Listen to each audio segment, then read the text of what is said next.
Yes, Mr. Bartley. Yes, Lords, I want to deal with the following further grounds, and I will identify them, and they form part of the additional grounds. They relate in particular to Article 33 exception and the Article 29 exception. And then I'll deal finally with the new ground which we formulated, which hopefully will arrive in printed form, which is on the second appeal, reference to section 382 and the issue concerning the interim remedies. You need to speak up, Mr. Bartley. Yes, I'm sorry. You have a habit of, if I may say so, of dropping your voice at the end of a sentence, which makes it difficult to... I'll try and overcome that, my lord. Yes, yes. Just shout at us. It's the opposite of what Churchill used to write against his speeches. He used to put weak point, shout loud. Right. So, with that in mind... and He didn't mean it like that, Mr. No, Bartley. I understand. It's Article 33, because Justice Popplewell pointed out, where do I find the judges dealing with the point? The emphasis we're making now on Article 33 is the arrangements under which there is an introduction made to an authorised person with the view to the provision of independent advice or the independent exercise of discretion. And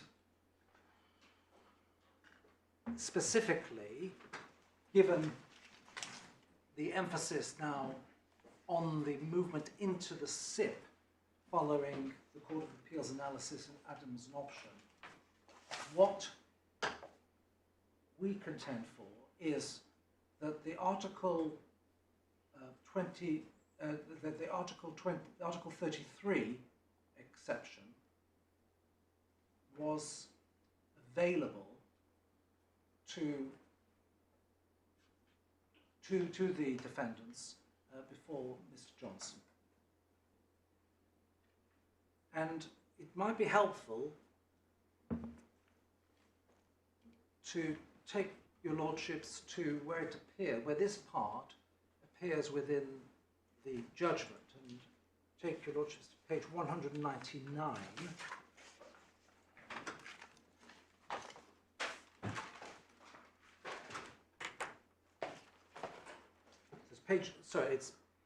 It's page 199.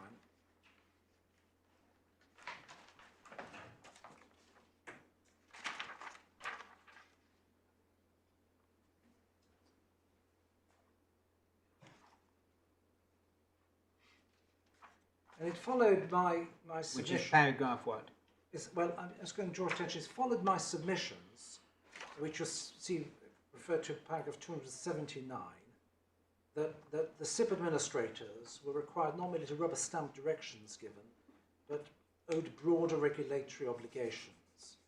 And they had to look carefully at the investments in question and to take an independent exercise of discretion. Now, I accept that at first blush, that seems to be relating to the investment decision. And, but it went beyond, it went further than that. And if you look at the bottom of page 199, at subparagraph Roman 5, that's 280 Roman 5, it says neither, this is, Mr. Johnson, neither do I think one can sensibly Could we just read 4 as well, because it will save me coming back to it. Okay, so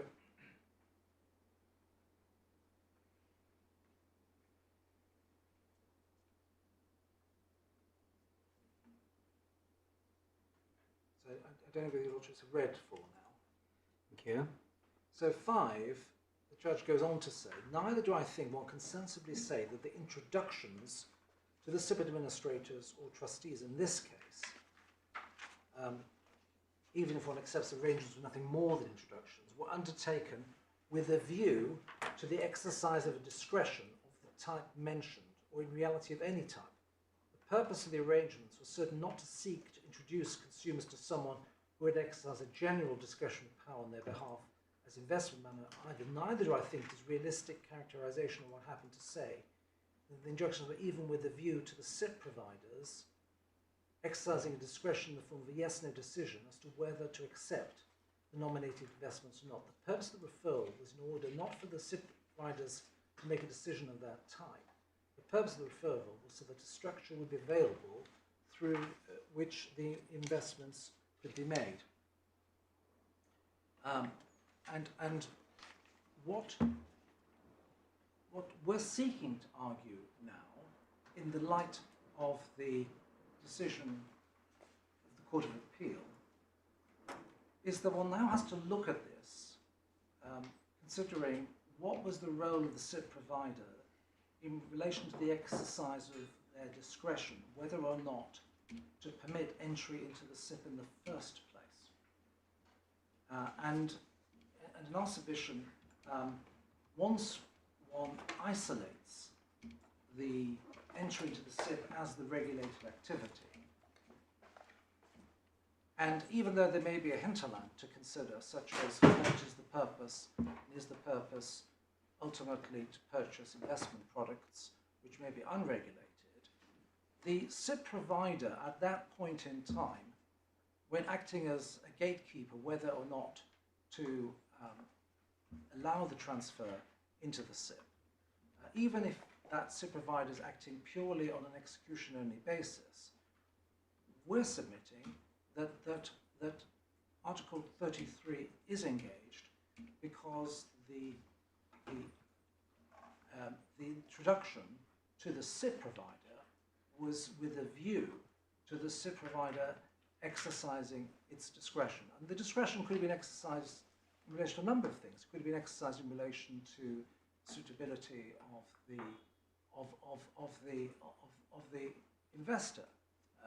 The investor might have been, for whatever reason, somebody who was subject to regimes that made it inappropriate for him to be moved into the SIP because of all sorts of reasons. But it's still an exercise of discretion by the SIP provider, and therefore we say that it was possible for Avacade and AA to argue that the introduction to the SIP provider was with a view to the provision by the SIP provider of an independent exercise of discretion as to whether or not to admit the investor into the SIP fund itself. That's as far as I can take it in relation to that. I know that it fits into a category perhaps of compartmentalization, which is subject to the similar criticism I was facing earlier. But those are my submissions in relation to what is the new ground 6 and 7 in the draft amended grounds. I don't know whether I can take the lordships to that document.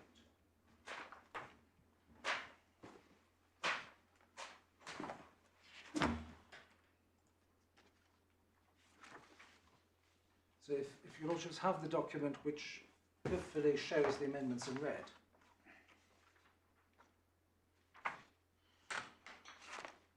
And what I've been addressing now is grounds 6 and 7, which appear as part of the amended grounds, but I do point out that ground 14, which was one of the grounds that Lady Justice Aspin refused permission, then goes to page 5 of this document and look at ground 14. These grounds, 6 and 7, are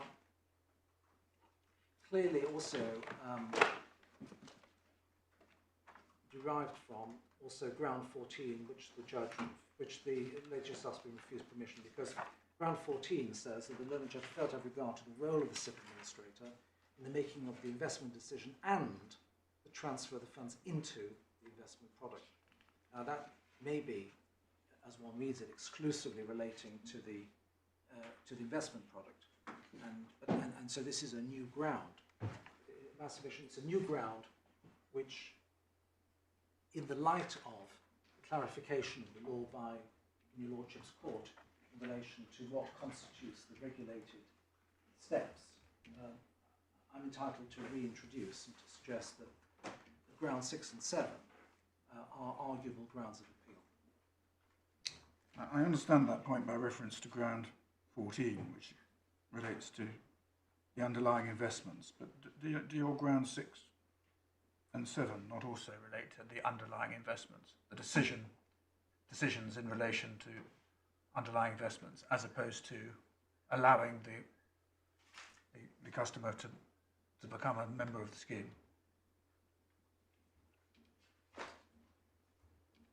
Well, insofar as this provides me with a speaking note in relation to grounds upon which I do not yet have permission to rely upon, which is, I want to clarify that the particular way in which I'm advancing grounds 6 and 7 is by reference to the entry into the SIP, not the underlying, not the purchase of the underlying investment. All right, thank you. In fact, you've got 8 grounds of appeal that variously hover over Article 33. Yes. Are some of the others not relevant to the same point?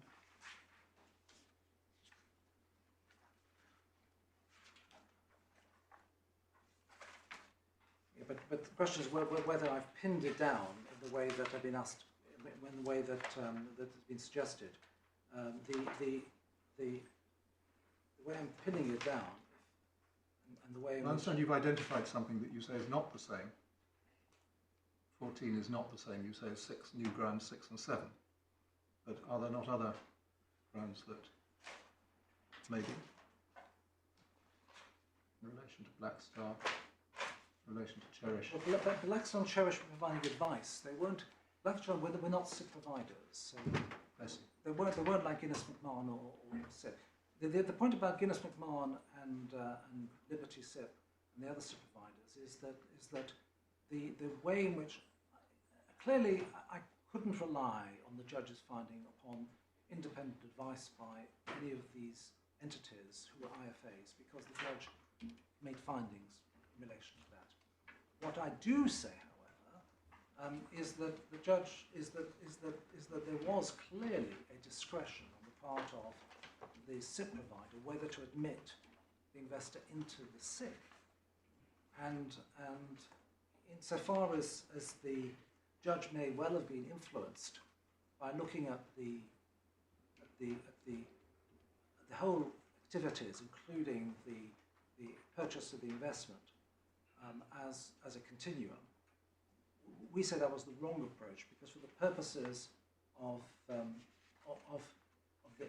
the Article 33 exception, it was sufficient that we were handing the investor over, we're introducing the investor to an authorised SIP provider who would then be exercising his own discretion whether to admit a person into the SIP. And that would apply to many other forms of regulated investment. You'd be able to say in most cases where you've arranged for a person to enter into a regulated investment, that's escaped the regulatory framework simply because someone has to make a decision as to whether or not to enter into that regulated investment with them. Yes. Surely some mistake. No, the question is, first of all, I mean, the question may be answered, I recognise, by one of a number of ways. The question may be answered by saying it wasn't with a view to that. I mean, that's something that I recognise is a question of what was the introduction with a view to the exercise of independent discretion. We say that at least it was at least open for Avacade to argue that, because that may well be a fact-specific issue. It will be open to argue that. And the second point is that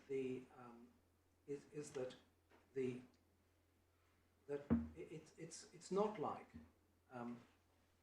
some activities which might be seen to be purely mechanical in relation to purchasing investments without any. Here we say we're dealing with the movement from the pension funds into this wrapper, and the role of the SIP providers in our submission is a significant factor because they're not merely rubber stamping. They are exercising their own discretion as to whether or not it's consistent with their obligations to their client for that client to enter into the SIP.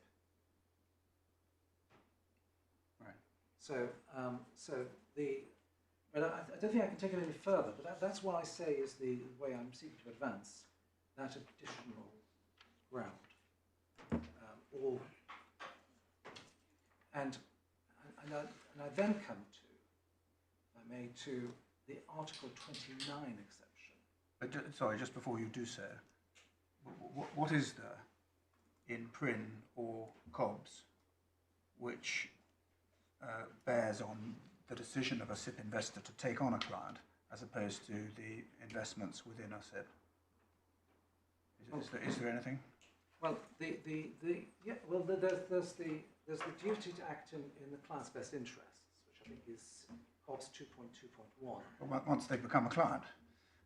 Is there anything in there which regulates whether they should take a client on or not? Well, it's the question of when you define the client relationship as starting. If you go to see a SIP provider with a view to moving a pension, in my submission, it's probably from the perspective of the regulatory functions, we would submit that the SIP provider doesn't, would still owe obligations to the client even at that point. And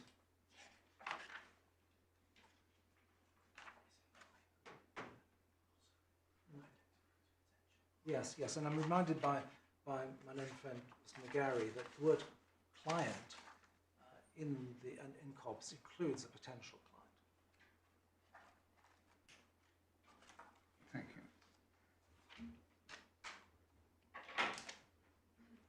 So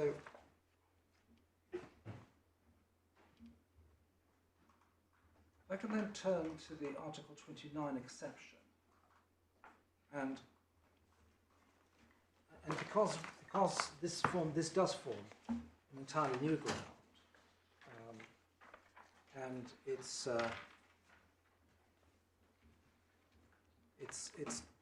the ground which is ground number 2. I say it's a new ground. It's a ground number 2, but it is linked also to grounds 6 and 8 of the original grounds on which permission was refused. So if one looks at the restated document, I'm drawing attention to ground 2. The judge was wrong to hold that Article 29 had no application, given that no pecuniary reward or other advantage was obtained at the step 2, and it's also linked to the Article 29 exception grounds that appear in particularly 6 and 8.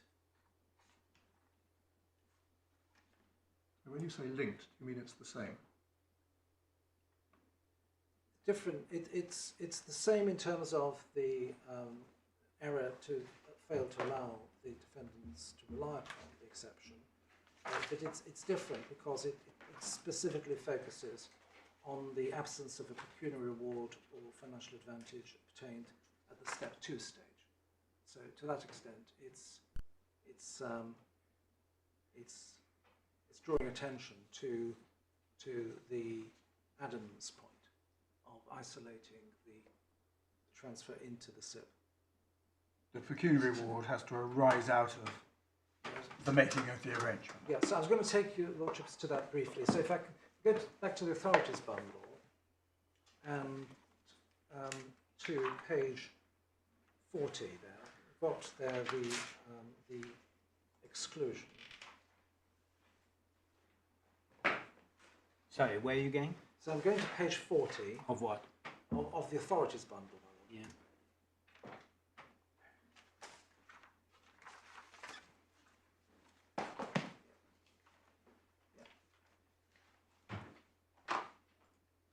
I'm grateful the learned friend pointed out that the word, it's specifically provided for in this in COBS, I think at 3.2.1r, that client includes a potential client. 3.2.1r. Yes, that's Thank you.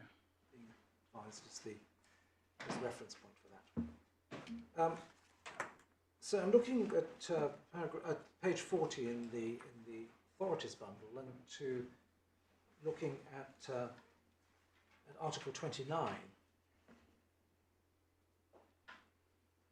And this is an exclusion which applies to arrangements made by a person who is not an authorised person with a view to a transaction which is to be entered into by a person, the client, with or through an authorised person, if the transaction is to be entered into on advice to the client by an authorised person, or it's clear that they're not sought advice from A as to the merits of the transaction. But the exclusion, and this is why I say the judge considered it wasn't available to Avacade, particularly because of 29.2b, that the exclusion doesn't apply if a person, if A receives from any person other than the client any pecuniary award or other advantage for which he does not account to the client arising out of his making the arrangements.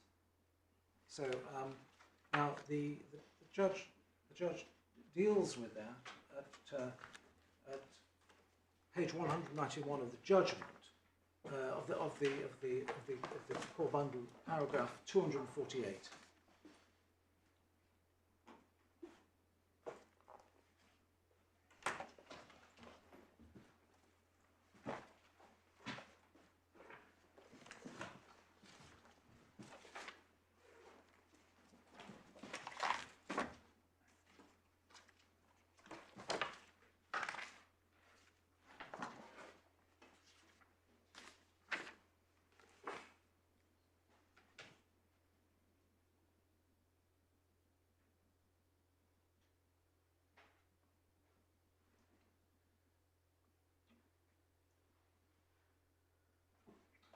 And where the judge says that in Roman 1 there, the Article 29 exclusion has no application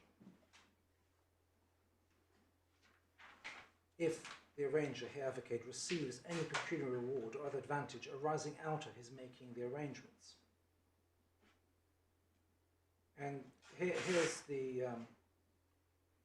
judge identifying in Roman 2 that although one might say, looking at the steps in the Avacade model, that there is a natural break point when the consumer decides to transfer into a SIP, I do not think it follows that the earlier steps prior to the SIP's transfer can be divorced from what happens later. And that's when the judge talks about an intermediate step, not an end in itself, refers to liberating a source of funds, something which the judge says on more than one occasion, and providing a vehicle or wrapper through which they may be acquired.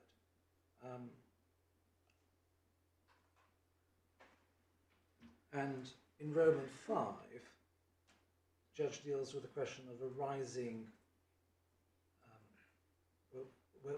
arising out of the making of the arrangements. And the judge says, having said that the SIP transfer is a staging post along the road to a desired outcome, Roman 5, in those circumstances, looking again at the language of Article 29, did Avacade's commission payments arise out of it making the arrangements it did? My judgment, the answer is clearly yes. It earned its commissions because all the steps constituting the arrangements were undertaken, including those before the decision to transfer. And so the commissions arose out of Avacade making those early arrangements as much as they arose after the transfer. And it was all one set of arrangements. So I mean, all that's pretty unhelpful on the seamless whole, isn't it? Yes, it is the same point. Yes. In the sense that I anticipate that this can be taken shortly as well. If it's we will continue to maintain that that the point of difference, which applies probably to most of these grounds, all of these grounds, is whether one treats this as a continuum, as a seamless trunk or an unbraided chain or whatever other analogy you want to use, or whether you look at it in terms of segments of compartmentalization. If you look at it in terms of segments of compartmentalization, then we say that the judge was wrong to say that the Article 29 exception wasn't available because there was no pecuniary reward or advantage arising out of the specific making of the arrangements, namely the arrangements to move into the step 2. Sparky, I may be missing something, but you've been addressing us on the basis that if one looks at it this way or if one looks at it that way, but we're not entitled to look at it in any other way than the way that the judge looked at it. So how can it possibly lead you anywhere? Well, is it purely a question of the judge's findings of fact, or is it also a point of principle? In other words, to what extent is it the case the judge having treated all the steps as if they were regulated activities has approached this and asked himself the wrong questions, because he's been concerned with every step of this as being the regulated activity. And there's no doubt that if you treated transfer out of the SIP into as being a regulated activity, that clearly is a transaction from which significant commission is derived. It's by isolating it as a result of Adams' options, isolating the transfer into the SIP, that one then able to, my submission, from the perspective of the Court of Appeals decision, revisit this. And this in effect, you just stop thinking once the money's gone into the SIP, and Article 29 then loses all. Well, the question then really is what role does the introducer have after it's gone into the SIP? What further steps and one can see that the judge is talking about the earlier steps because he recognises that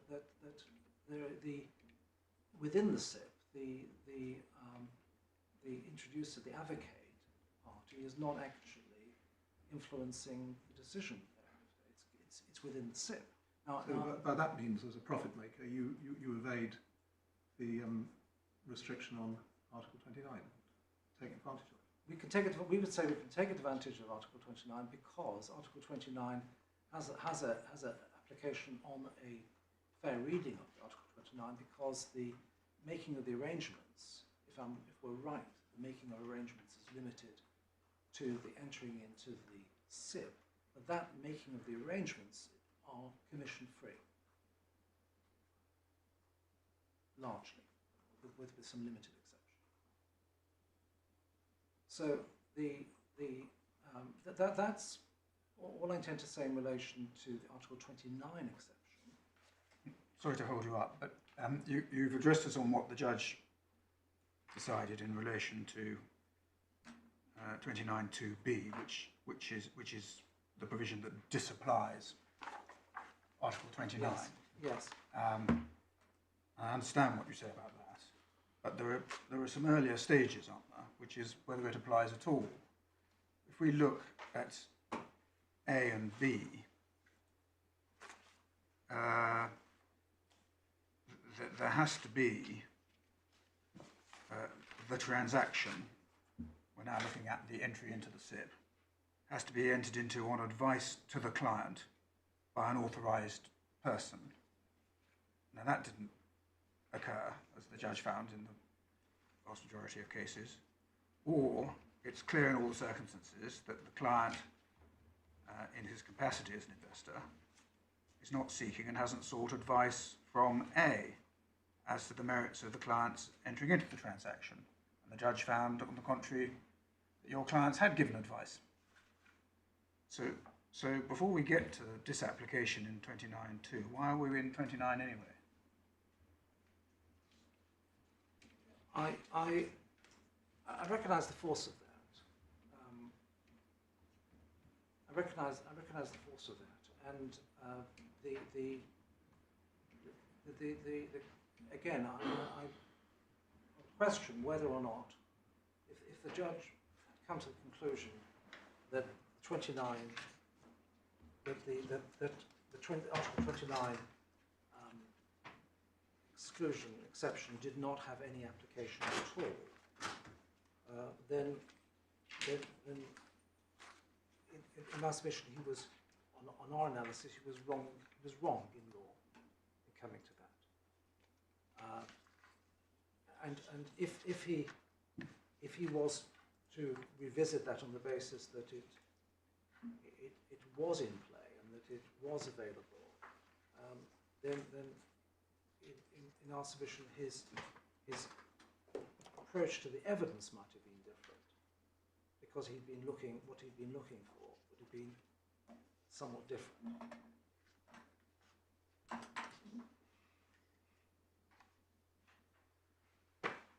All right, thank you. Just before you leave Article 29, sorry to be tough, can I just ask you one other factual point in relation to it? You said that there would be an exception to receiving a pecuniary reward arising out of the SIP, and that's a reference, is it, to getting £750 per customer from Barclays? Yes, from some, it's a very small number in terms of both the amounts and also in relation to the frequency in which it happened. Yes, and would the same also apply to getting the 85,000 odd from Beaufort for the discretionary management services? It depends whether, if one regarded that as a financial, as a benefit, because the word commission doesn't appear. Well, it's pecuniary reward. It is a pecuniary reward. And it arises out of entering into the SIP with have to acknowledge Beaufort. All right. And would the same apply, in fact, to the vast majority of the AA transactions, because Black Star was providing £95 per customer? That's all prior to entry into the SIP. Yes, but they weren't providing it for the transfer into the SIP. Well, the question is, does it arise out of the arrangements which lead to the entry into the SIP?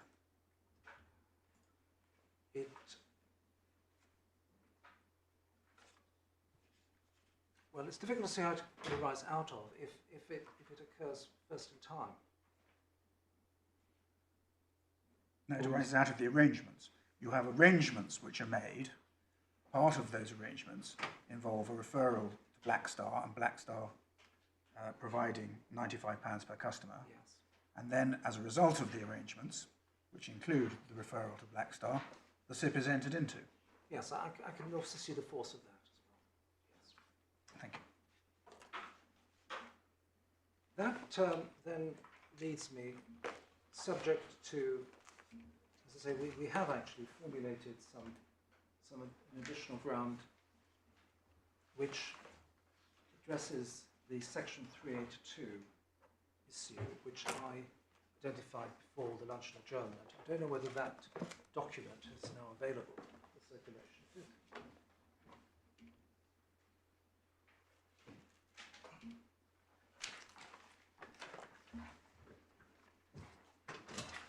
Doesn't look like it's available electronically. No, we can remedy that. Good. We can remedy that.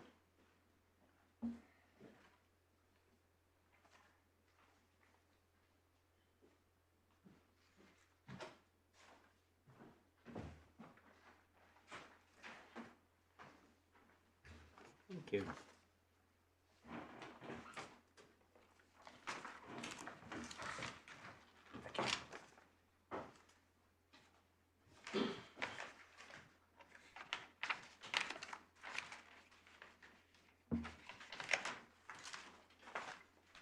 Which judge is this that was wrong? This will be Mr. Stephen Houseman. Mm-hmm. So we've actually entitled this in the second appeal. So It's in the second appeal. no, I understand. So can I take Lordships to section 382.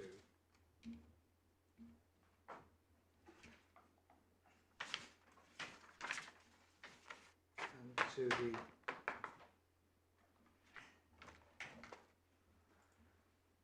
the jurisdiction to make restitution orders.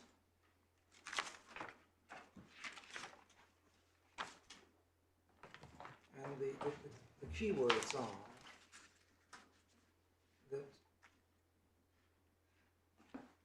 the profits, obviously there has to be a contravention or knowingly concerned in the contravention, and that profits have accrued to him as a result of the contravention, and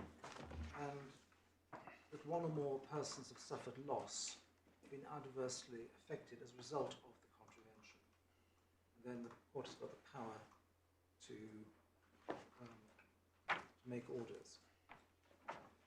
And so the key question is whether, having regard to the fact that the contravention is the movement into the SIP, that is the contravention, making arrangements for that and determinedly dealing with that. Does it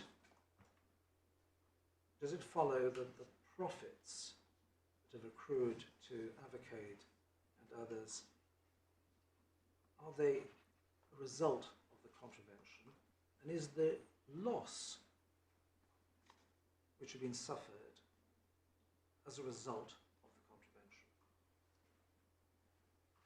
And we would submit that that no loss occurs at the point of the contravention, and no loss occurs at the time of the transfer, and no loss occurs, no gain is made by Avacade, subject to those relatively small matters in terms of scale that we talked about earlier, and that in reality what is being recovered here is not losses arising from the contravention, rather losses concerned with the unregulated event that takes place subsequently when the investment decision is made. Well, how does that run in the light of paragraph 2485 of the judge's judgment? So, referring now to Mr. Justice Houseman's judgment. No, Mr. Johnson said that the two interrelated objectives of transfer into the SIP and making of the investments were commingled in the same arrangements, even in the early parts of the overall process. To express it more crisply, the earlier parts of the process were designed to bring about a situation in which the later parts could happen. The SIP transfer was not an end in itself, it was a staging post along the road to the ultimately desired outcome. And it's as meaningful to say that the commissions arose out of Avacade making those earlier arrangements, as it is to say they arose out of the arrangements occurring after the transfer, because without the prior steps, the later ones would not have occurred. So, does it not, does the profit not occur as a result of the original contravention on those findings? And is the loss not as a result of the contravention?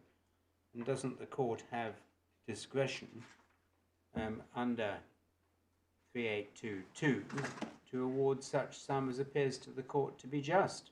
Yes, but having regard to those matters. Indeed, but the discretion is only unlocked once there's been losses or profits which are the result of the contravention. I accept that the court does have a discretion, but that discretion can't be unlocked until there's been a finding that the losses are the result of the contravention. Well, I think you accept that there has been an unlocking under subparagraph 1 by reference to the sums we were talking about a little while ago, Barclay Burke, Blackstars, £95 and so on. We may not have quantified exactly how much of that flowed through from Avacade and AA to the individuals, but it's a reasonable inference that some of it did. So that we've got over the threshold. I understand your point that then when you get to the discretionary stage at subparagraph 2,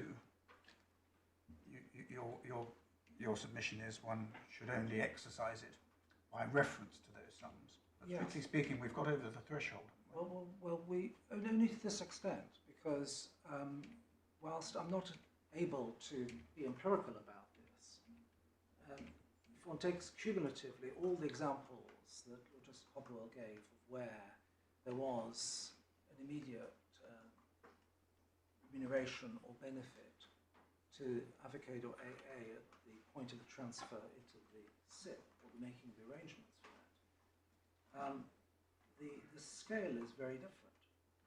The question is, this isn't presented as 10 years of one effective course of dealing. What we're dealing with is contraventions that have taken place over 10 years. Each contravention is itself a basis upon which the jurisdiction to award what is just will arise. If one has transactions where there is no there is no such benefit as a result of that specific contravention, no loss as a result of that specific. If one adopts the analysis that we're seeking to advance. So you're dropping your voice again. If we adopt my analysis, which is to look at as a result of, meaning that it is a direct consequence of, it is as a result of, it is as a result of these matters, this happens. Typical language of causation, we say. If that's right, then the order, and if it's only that, you can't extend that to cases where there is no contraventions, where there is no loss, which is caused as a result of those contraventions. Then one has to then revisit Mr. Houseman's order, particularly in relation to the interim remedy, because nobody's yet had the second trial. We've not yet had the second trial.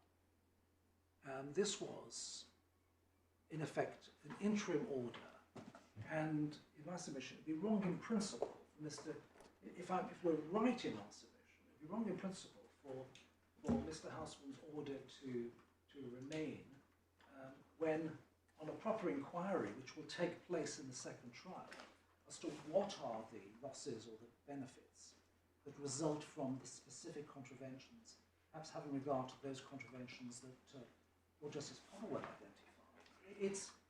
It's quite clear from that even with a broad brush approach, that the interim remedies are excessive. Which ground of appeal is that? It's the new ground. Well, that doesn't say anything about excessive. No. Well, So it's a completely different point.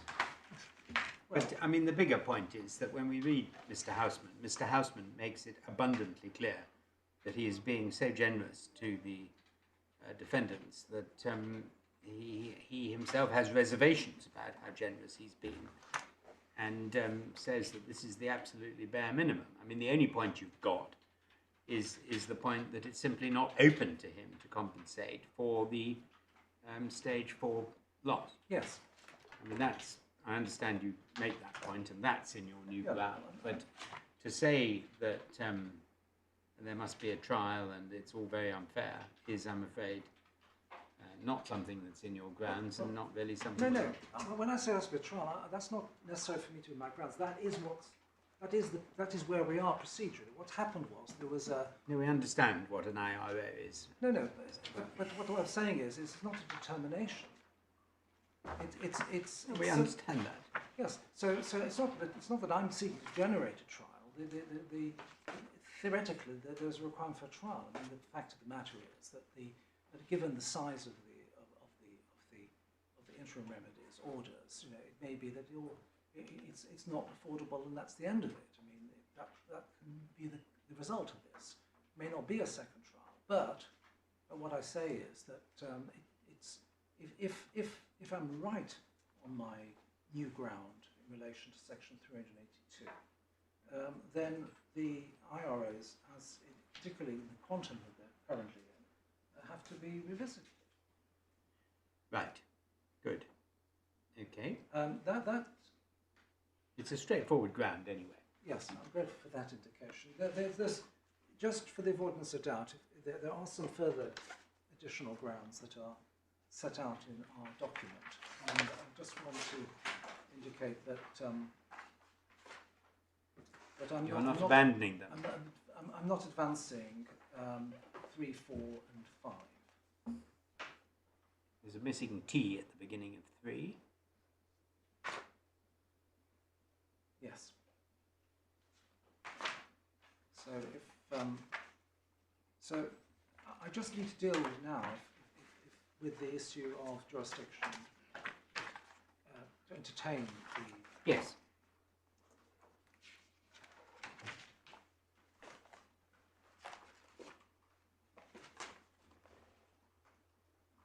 And again, I hope to be able to deal with this fairly economically.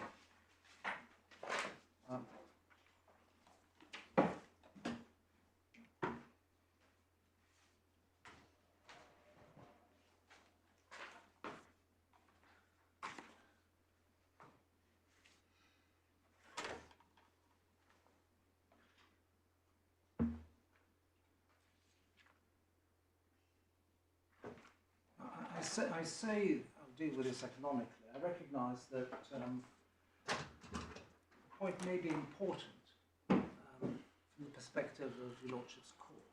So I'll perhaps. I'm tempted to say you can say that again, Mr. Barclay. There's.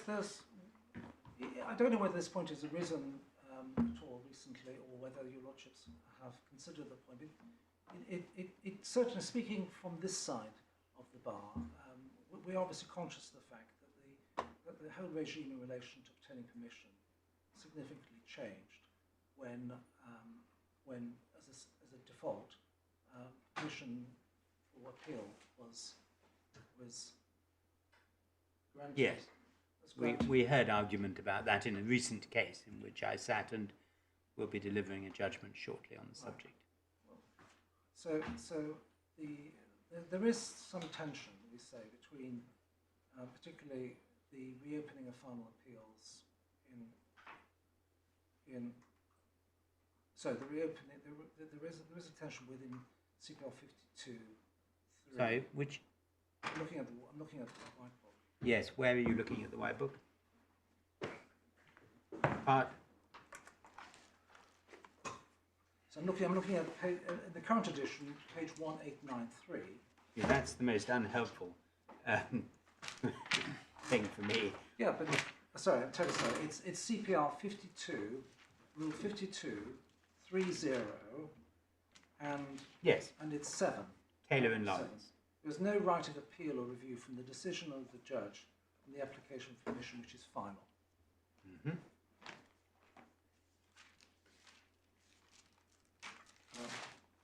And it may well be that the Master Rose is intending to deliver a judgment which may have some bearing on this. But can I just draw attention to what the editorial notes say at page 1896, which Yes. is 5230.4. And it says that where permission to appeal has been granted on some issues, but refused on others. I'm so sorry, it's my fault. Where are you reading from? I'm looking at the note, editorial note, at 52.30.4, page 1896 of the current edition. Thank you. So where permission to appeal has been granted on some issues but refused on others, the appellant may rely upon 52.30 in order to seek to reopen issues upon which permission to appeal has been refused. However, the court will apply a similar restrictive approach to such applications by an appellant. And then there's a reference to Indikai, Salus, and Shadras Sakara. And I think we've got copies of that here if your Lordship requires it. And then there's a reference to the case of Nicholas and the Upper Tribunal. We say that it's an unsatisfactory state of affairs if there isn't an opportunity to revisit the grounds upon which limited permission was granted, and also to allow some flexibility to parties who appear before your Lordship's court in circumstances such as the present. And the reason that we say some flexibility should be allowed in cases such as the present is, first of all, because appeals such as this are engaging on matters that are of general importance.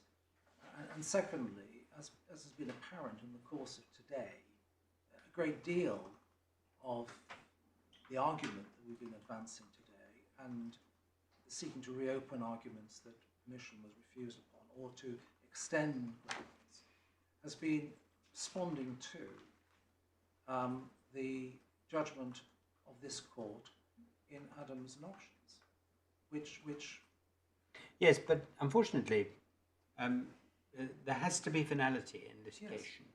This case that you're referring to, which we haven't seen in Dickey, seems to simply say that the same rule of exceptionality applies.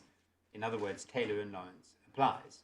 And Taylor and Lawrence is about a failure by the Lord Justice or Lady Justice considering the application for permission to appeal to grapple with the issues which the appeal raised, and any action that undermines the integrity of the process.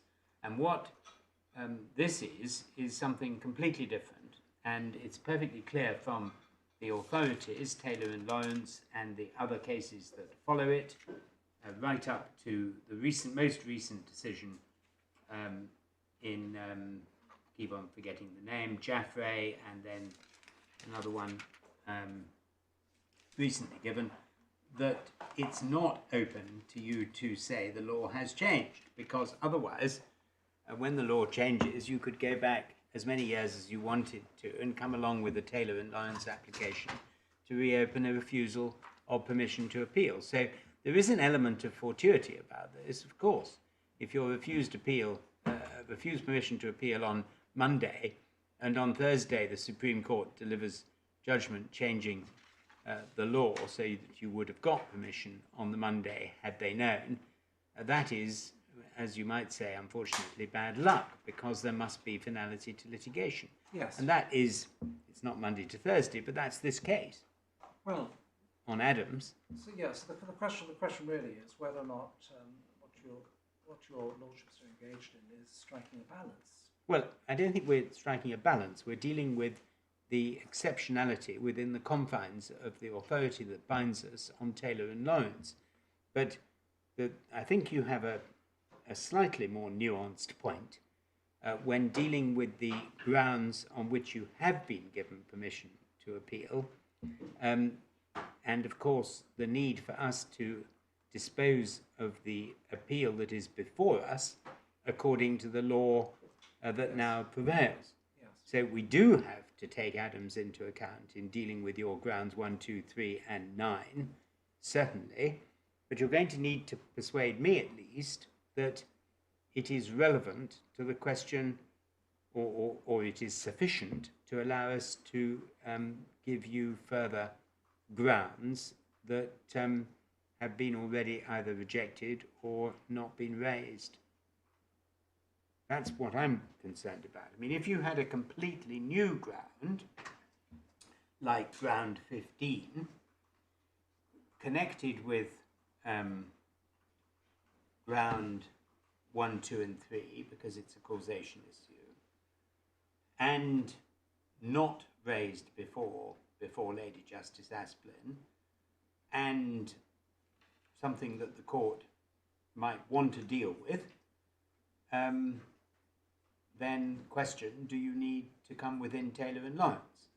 And I wondered whether you, I'm sorry to do so much talking, but I wondered whether you had any authority, because those of us who have sat in this court for a number of years are familiar with situations where the case comes on with very bad grounds of appeal, and there is a good ground of appeal that the court spots on, at 10:31, says to counsel, surely your point is this, and counsel says, oh yes, that comes within ground 3, and you look at ground 3 and it doesn't really, and the appeal is nonetheless allowed on the court's own rather, obviously, because the court made it up, obviously a very good point. Now, that happens, and I wondered whether there was any authority for that being outside Taylor and Lawrence, because, I mean, officially, if you like, or formally, I can't see how it is. And one of the problems in this court is the drafting of grounds of appeal. Yes. And their very loose nature, Yes. which we see all the time, particularly in immigration cases. And so I am extremely concerned not to open too many floodgates. Yes. Right, I'll shut up now. No, that's certainly helpful to hear.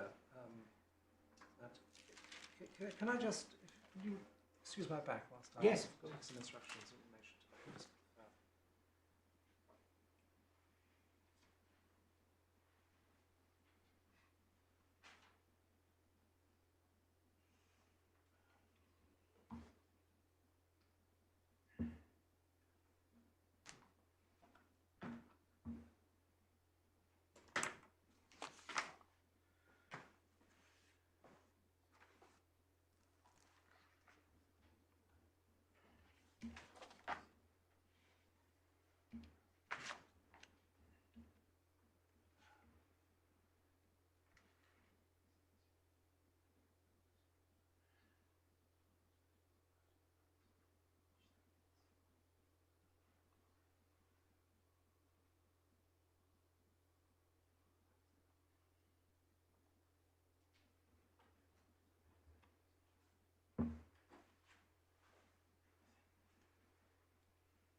Well, we would wish to at least argue that there does exist a residual discretion that your lordships can exercise, notwithstanding the terms of the CPR in relation to finality. The only question is really how that residual discretion ought to be exercised in any particular case. Well, I'm just looking at Indici and Salus. Yes. Which in which Taylor and Lawrence was answered, it was referred to, and Lord Justice Longmore, with whom the Master of the Rolls agreed, said it said that Lord Justice Lloyd, paragraph 29, would have given permission, Yes. because that was equally an arguable matter for disclosure to Mr. Justice Etherton, as the other matters on which he agreed, and that he only refused permission because he thought the document or the contents of the document had not been in the arena before Mr. Justice Etherton. But in my judgment, that's inapt. It may well be that had Lloyd L.J. known that reference to the document had been made, he would have gone on to ask the next question. The answer, of course, as well as the next question being, well, was that a matter which was put before the judge, and was his decision asked for upon it? The answer is, of course, no. The judge doesn't refer to it in his judgment. It was not taken as a point before him, and it can't be correct to use Taylor and Lawrence to enable a point to be argued on which permission to appeal has been refused, and on which the judge has himself not expressed a view, because the point was not taken before him. And indeed, one sees the vice of this application, or the good sense of the restrictiveness of the judgment in Taylor and Lawrence, because the vice of taking a new point of this kind is that it would be necessary to find out what was really meant by legal proceedings not being a commercially viable proposition. Well, it's not exactly the same, but it's close. It certainly doesn't leave a residual discretion. That's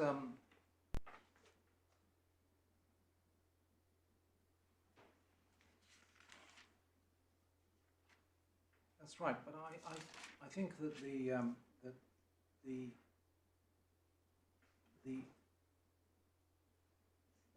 question we would seek to put forward is that this is not a reopening of the grounds upon which permission has been refused, because what underlines so much of our submissions, and the point which your lordships have been engaged with today for most of the time, has been whether or not the approach that I'm seeking to urge upon the court, which was to compartmentalise and segment the steps, clearly wasn't a point that could have been argued before Lady Justice Arden, wasn't the point of that appeal, and it is a new point, and it derives from the circumstances that this court handed down in April a significant judgment, which we rely upon now. So, I mean, do you say, because I'm just looking at the words of 5230, the Court of Appeal will not reopen a final determination of any appeal yes.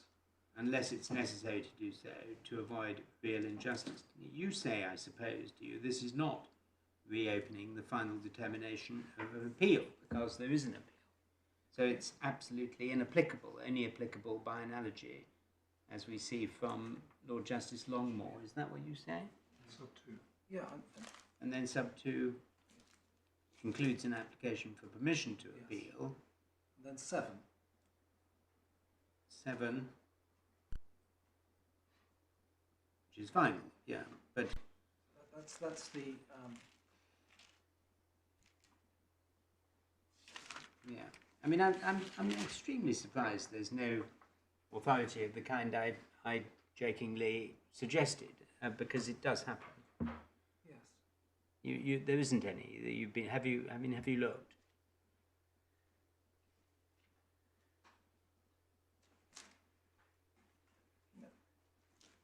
We're not aware of any authorities other than the ones that have been cited. Okay. But I'll just further.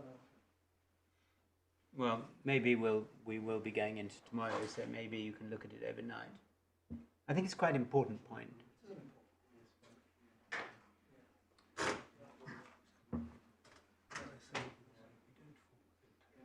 I mean, we refer to older cases such as. Sorry, just a minute, Mr. Butler.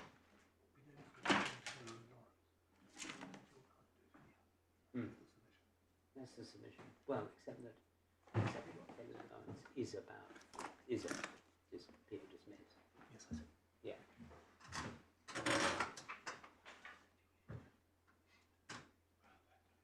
Yeah. Sorry. If you're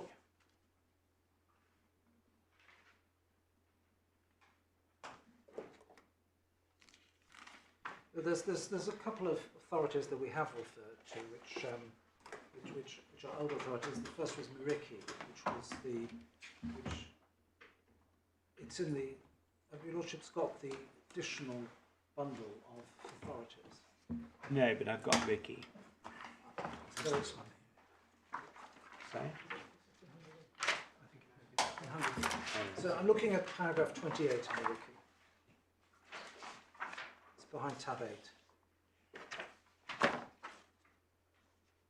Yes. And Where the Court of Appeal said that we would not rule out the possibility that in where are you reading? paragraph 28, Yeah, but which page? 72. If you're talking about 517, if you're talking Internal, yes, 517. about 517 Thank you. is the Yeah. for using the ICR report. So we would not rule out the possibility that in an appropriate case, an appeal tribunal might properly exercise its case management powers to allow some limited departure from the grounds of appeal on which an appellant has been permitted to proceed to a full hearing, provided the point was raised before the tribunal and the appellant has explained why he did not appeal against the limiting of the grounds. So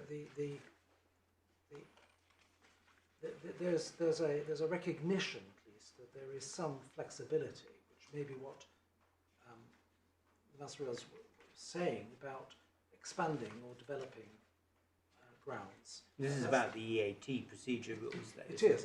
Whether, yes. whether there's a point of difference because it's the EAT is we say open to question. And the other authority that we've specifically identified is behind tab. Is that of Yorkshire Bank? Let's find it in this bundle. Okay, it's tab 16. It should be the final document, and it's Yorkshire Bank. It's a bank case, yes, and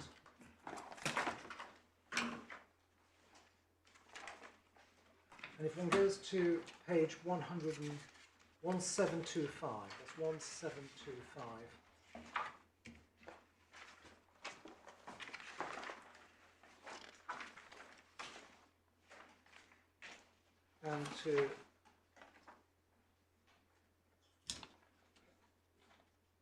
And to the section beginning, large Roman 5, the application to extend the scope of the appeal from Judge Maddox, where Mr. MacDonald attempted to apply for leave to extend the scope of the appeal. It's raised a separate issue of as to jurisdiction.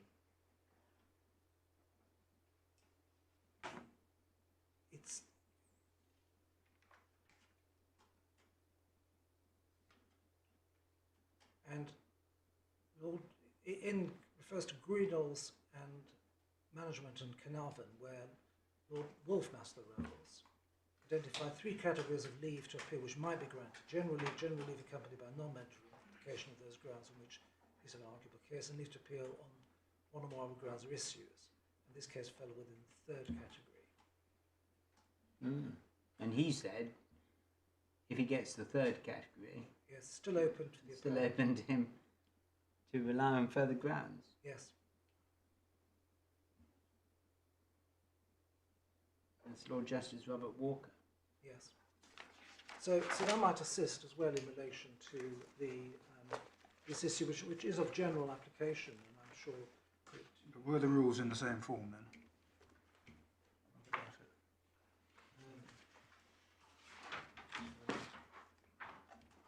I mean, I think 5230 changed after 9. Yes, the finality point that we've looked at, and and I don't think that was enforced. No. Where's 52? The equivalent of 5230, I believe it was. Is it mentioned? Probably. So look at the. This was before Taylor and Lawrence. Yes. I don't think it's referred to in the judgment, and I don't think there's any citation from the civil procedure rules. I can see this. So it doesn't appear. Well, it would be in the RSC in those days. Yes.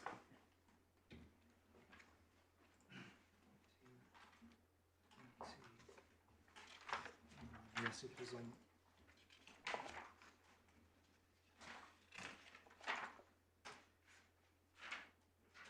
Is it the reference against page 1721D to RSC Order 59 Rule 1B1D, simply identifying the need for leave to appeal against orders include the giving of possession of land? Yeah, you know, I don't think the rules were the same. Yes.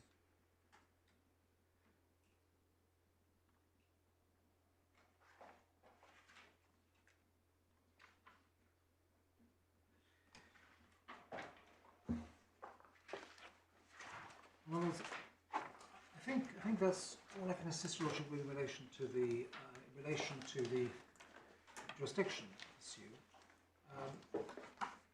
I suppose I should just briefly say something about the issue raised by my own friend about delay.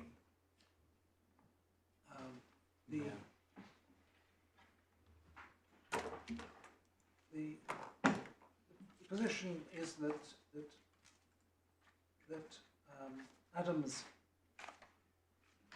options was handed down on the 1st of April. My own friends were closely involved with it, as you know, from the presentation of the options.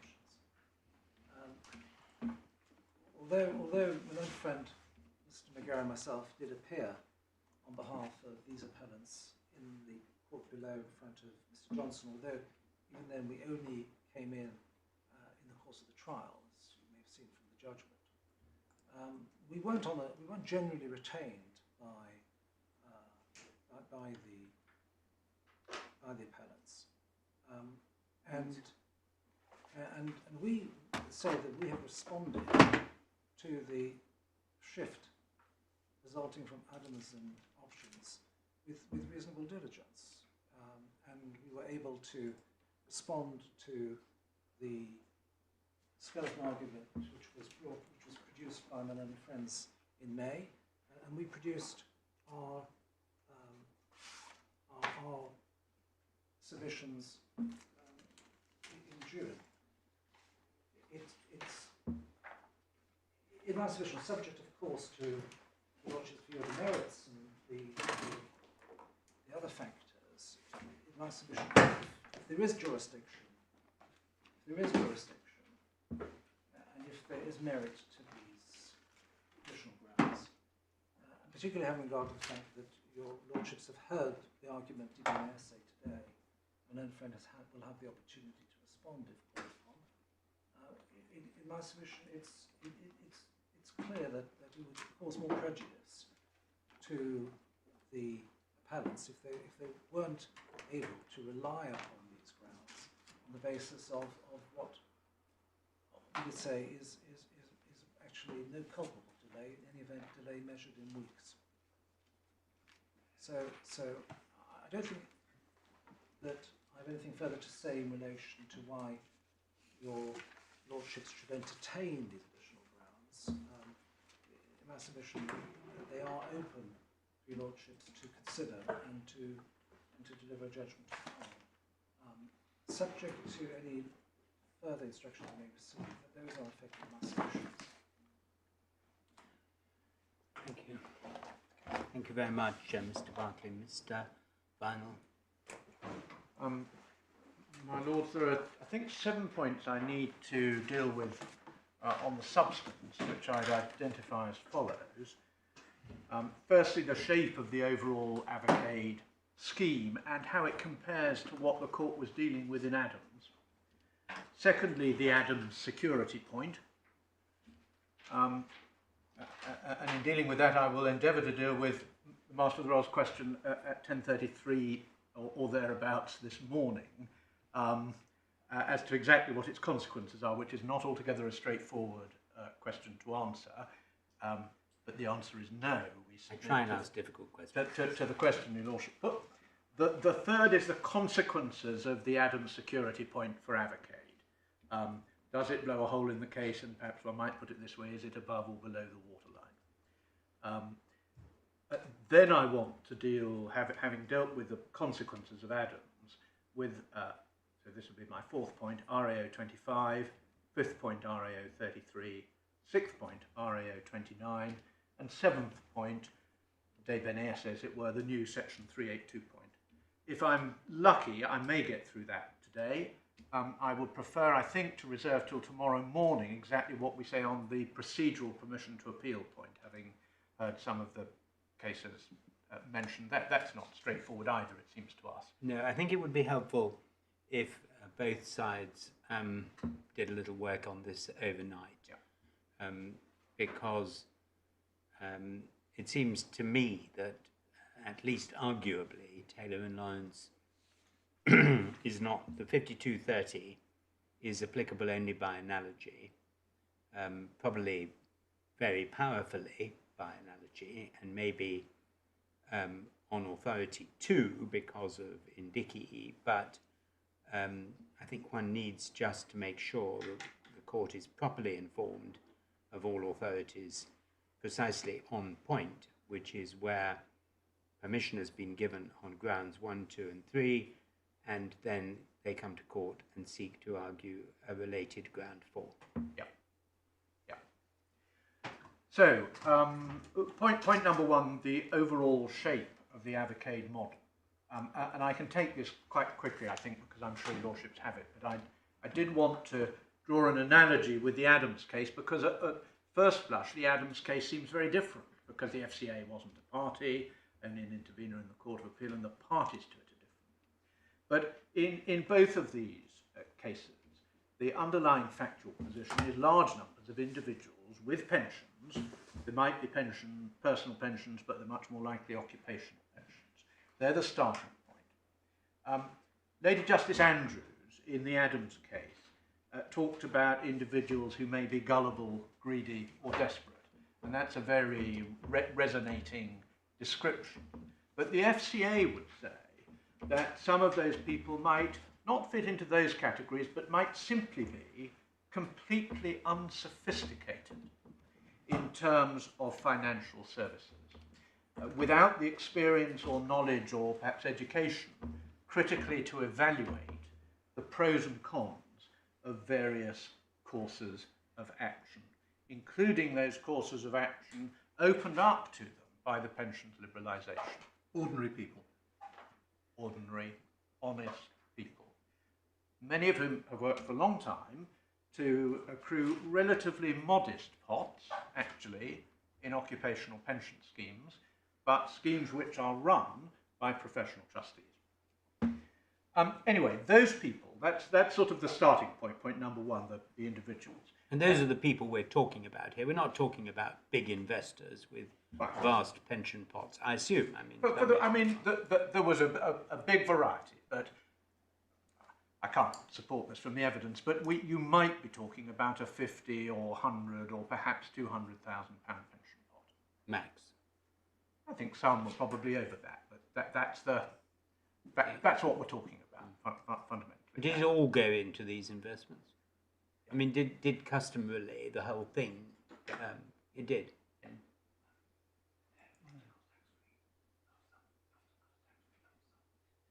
Oh well, yeah. They sometimes, if they rolled enough, took a tax-free lump sum, because that's another part of. Oh yes, but I mean, so far as the SIP was concerned, yeah, having taken the tax-free lump sum, yeah. But were there not other investments within the SIP?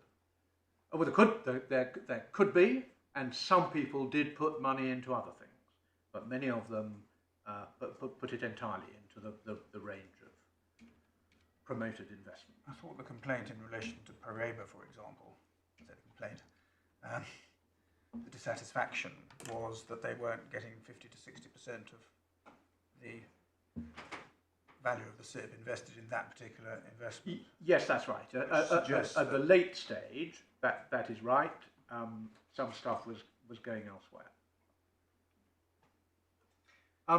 Anyway, whether in Adams or in this case, they have contact with, and I will just use this word, an intermediary. In our case, Avacade or AA, and in the Adams case, CLP. And the nub of the point is that intermediary is not authorised. And because they're not authorised, the FCA has no oversight over who does whatever it is they do. If you're authorised, you'll have a fit and proper regime. If you're authorised, you probably have to have either insurance or assets or both. If you're authorised, your dissatisfied customers will have access to the ombudsman, and perhaps most importantly of all, if you're authorised, ultimately you have the FSCS, the insurer of last resort, available. If you deal with people who are unauthorised, you don't have any of those protections. So that's stage 2, people go to the intermediary. Stage 3 we would characterise as having 2 parts, because 2 things happen. Firstly, the individual's pension goes into a SIP, and secondly, on the individual's instruction, the SIP money is used to buy particular investments. And I deliberately call that stage 3, divided into 2 parts, because actually whether that's the correct analysis is actually right at the nub of all we have to decide in this appeal. Note that the particular investments bought within the SIP might themselves be securities, i.e. regulated investments, or they might not be. So in Adams and Option, store pods, not a regulated investment. Similarly, in Avacade, most of the investments, not regulated investments, the teak oil, the Melina trees and so on.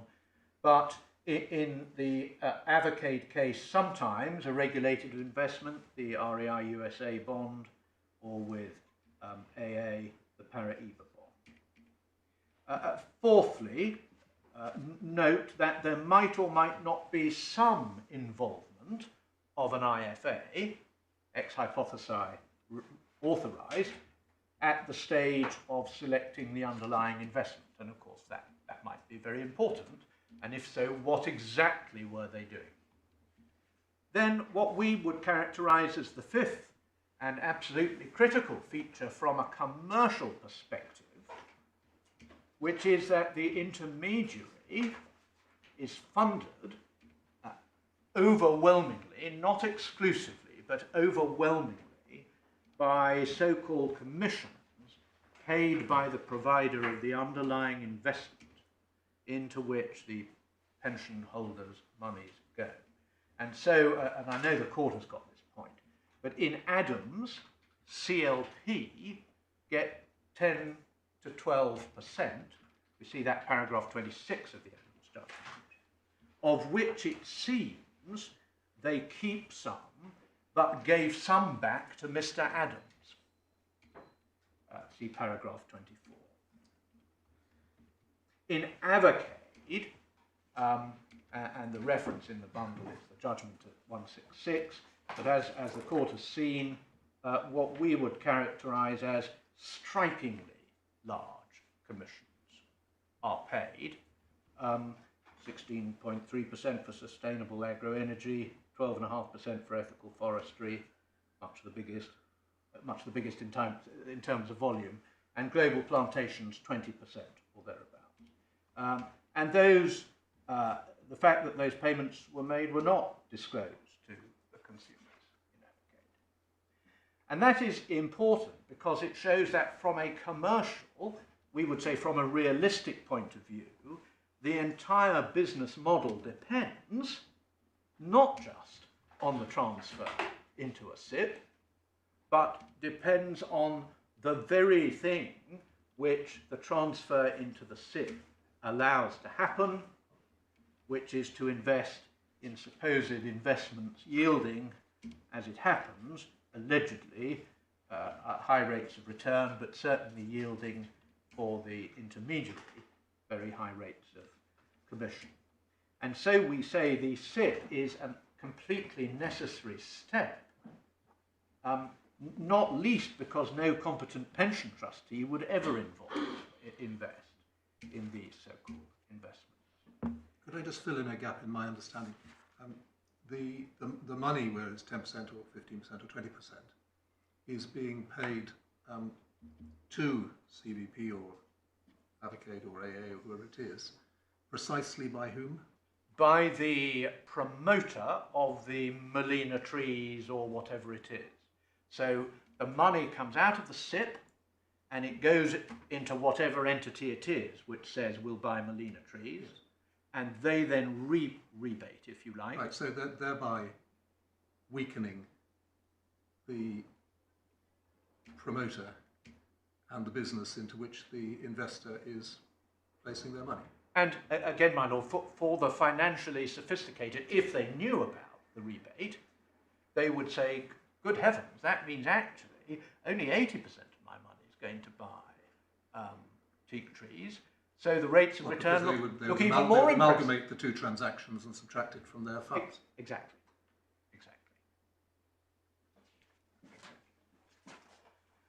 So just to deal with the cognates, if you like, between Avacade and Adams, lots of investors in Avacade, and we relied on RAO 25.2. One investor only, Mr. Adams, the claimant, in Adams and Options, and he relied, I'll go into this a bit more in a minute, on RAO 25.1. So he's only one investor. He's not really interested in systems as a whole. He's interested in what happened to him. The intermediary is, in our case, the defendants, Avacade and AA, and in the Adams case, CLP, not a party to the proceedings at all.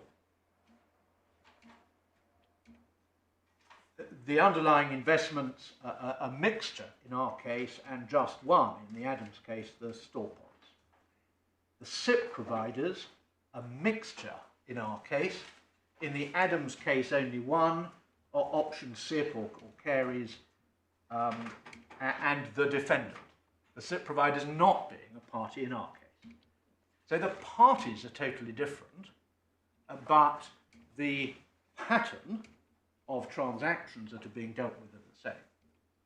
So then, what happened in Adams is Mr. Adams brought a direct claim against the SIP provider who was the defendant, and what he wanted to say is that the SIP provider was in breach of Cobb's rules.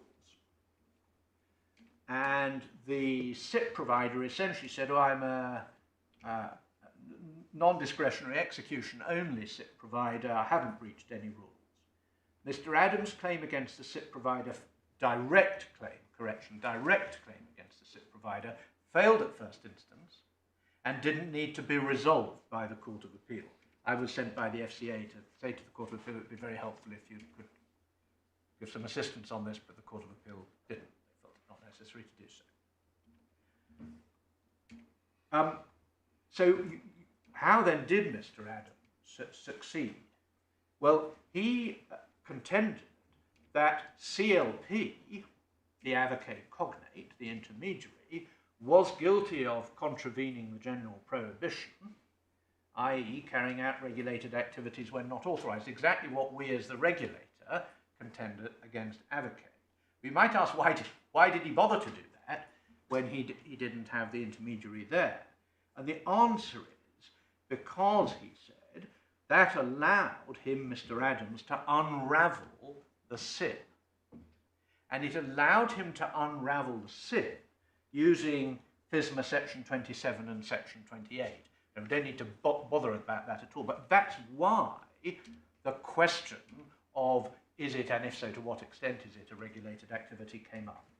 And the Court of Appeal in Adams said yes, on the facts, obviously on the facts, CLP did contravene both RAO 25.1 and RAO 53 advising. And they left open the question of whether there'd been a contravention of RAO 25.2. And note that they did that notwithstanding their decision on what constitutes a security, which I will come to in a moment. But the consequences of that sort of broad analogy are that Adams and Avacade are in fact very similar, dealing with the same general pattern, and in particular, we would say, the same basic business model. So what about the question decided against the FCA's submissions in Adams? So the question, of course, was what is a security? And then we have to think very carefully about the extent to which that matters or affects the outcome, the ultimate outcome in either case. So just to step back a little, there are some things which many people would think of as being investments which fall outside the regulatory net. You might say fine wine, you might say postage stamps, you might certainly think of real property as being a classic investment. You might also think of cash as being an investment. But the regulatory perimeter is drawn in such a way that advising on the merits of buying and selling those things or making arrangements for people to do so is not called. They are not regulated activities. There's, if you like, a special regime in relation to cash where deposit takers are within the regulatory net, But that's a different question of whether advice on what you do with your cash is court, and it isn't. In other words, the activity of accepting deposits is just a kind of standalone activity, whereas most of the regulated activities are defined in terms of the activity, arranging or advising, or whatever it is, in relation to a specified investment, and typically in relation to a security. So the first and perhaps critical point is, as learned friend took you to, rights under a personal pension scheme, rights under a SIP, are themselves an investment. And that's RAO 82, it's tab 4, page 79. Now, things which are held within a SIP by way of being investments with a SIP, if they are themselves securities, it seems to us that self-evidently they continue themselves to be securities. If I have shares in my SIP, the shares are still securities. The real question, which was addressed in Adams, is a slightly different question. If I have something in my SIP which is not itself a security, like trees, is dealing with it caught in the activities, in a sense, because it's within a SIP? So the question is, does putting something within a SIP, in a way, convert something which wouldn't otherwise be a security into being a security? I think that's the sort of policy question behind it. Now, the FCA's view has always been that if within a SIP you sell investment A and buy investment B, that constitutes buying or selling a security, even if neither of those investments are themselves a security. But it turns out that the FCA was wrong to take that view, and that is what the Court of Appeal has said in Adams. And it's, I'm sure you'll have read it, paragraphs 53 to paragraph 66. But, and this I think answers the Master of the Rolls question earlier this morning, all that this means, we would say, is that transactions within the SIP, which would, were they to be outside the SIP, not constitute transactions in securities, still aren't transactions involving securities. But suppose that within a SIP, either cash is converted to shares, or shares are sold to convert to cash, or teak trees are sold to buy shares, so that on one side of the conversion there's something that is a security. The FCA's view is that somebody somewhere, at any rate, is buying or selling securities. It cannot be that the superimposition of the SIP wrapper changes the fact that within the SIP, somebody is buying or selling a security. But of course, I mean, there's obviously no authority on this, but it may very well be that it is no longer the investor who is buying or selling the security, but the SIP trustees. So I think that answers the question asked very early this morning. At least that would be the FCA's answer to it. What then are the consequences of Adams for our case? And I think, I'm sure the court has got this, and I don't think it's really contentious. It means that we cannot contend that there is a breach of the regulated activities, advising on the buying or selling of securities or making arrangements for, in relation to what happens within the SIP. That is no longer open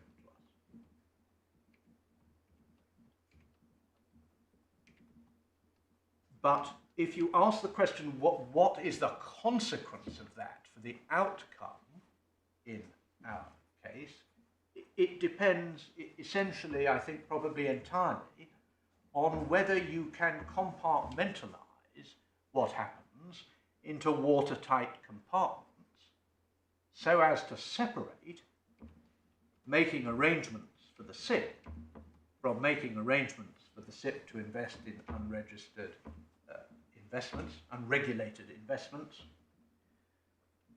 or similarly on the advice side, whether you can truly compartmentalize advising on the merits of going into the SIP from advising on the merits of investing in unregulated investments. And of course, because of the close analogy between Adams and our case in terms of the business, that question also arose in Adams, and the Court of Appeal had something to say about it, at least in relation to advice. So could we look briefly at that? It's the Authorities Bundle, tab 16.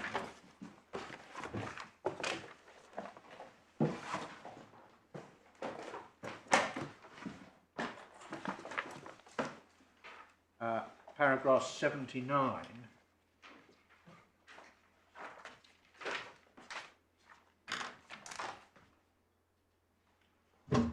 Or perhaps even at 67, if we pick it up at paragraph 67.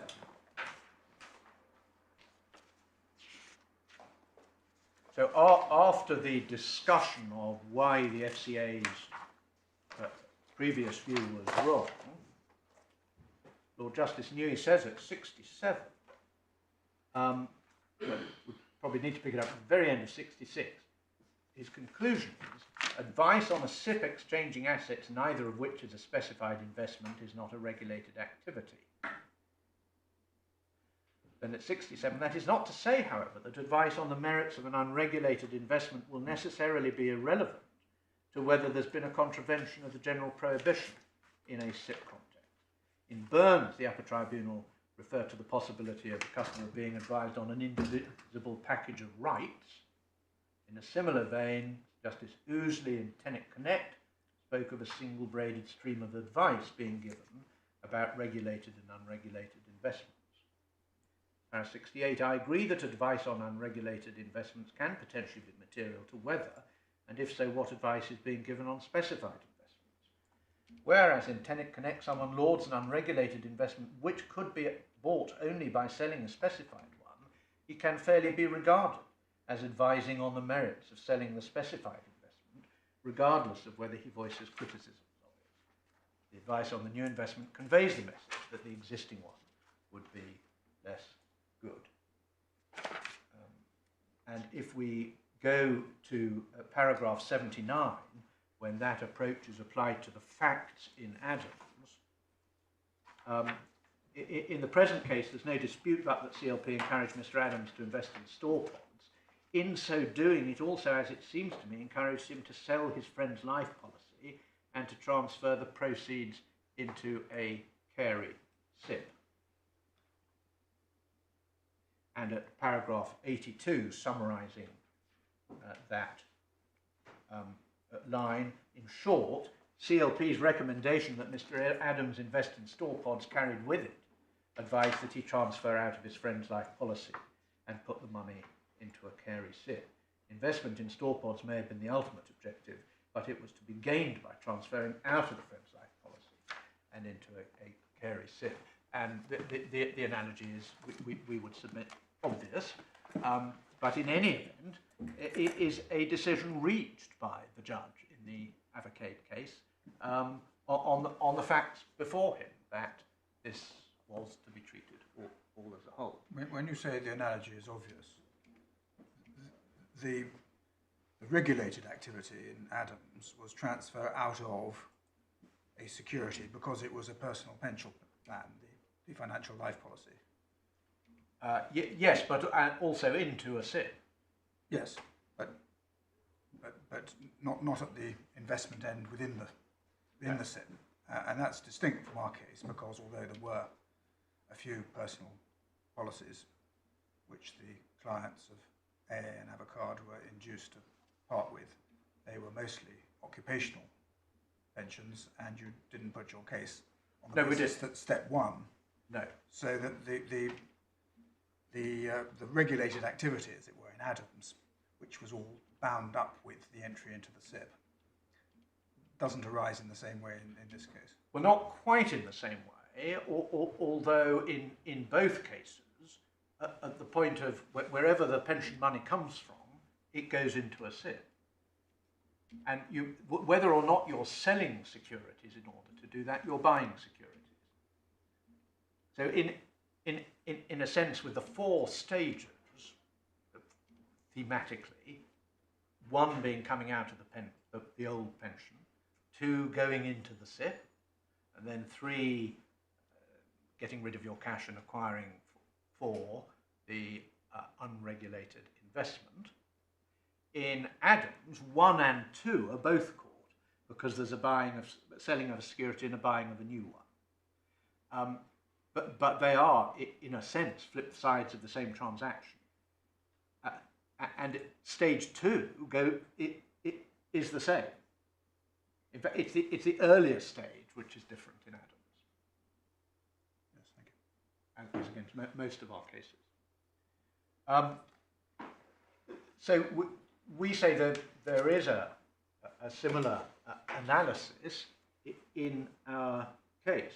I think you've been taken to most of the passages already, but perhaps the most compelling are those passages where the judge is dealing with RAO 29, because in a way almost by happenstance, exactly the question of whether and to what extent you can truly either, I don't know whether it's salami slice or take a meat cleaver actually to the sausage and divide into two, but that question of division had to be decided in the context of RAO 29. And so actually, almost through happenstance, we have exactly the It's 248. Exactly, it's 248. And I think your lordships have seen it. I'm not going to read it out. You've seen it, but we say with the greatest respect to my learned friend, that is fatal to really all the points that he wants to take, because all of them depend on being able to somehow insulate Avacade from the later stages of the process by saying that the regulated activity is triggered by and somehow limited to the first stage of the process. And we say that cannot happen.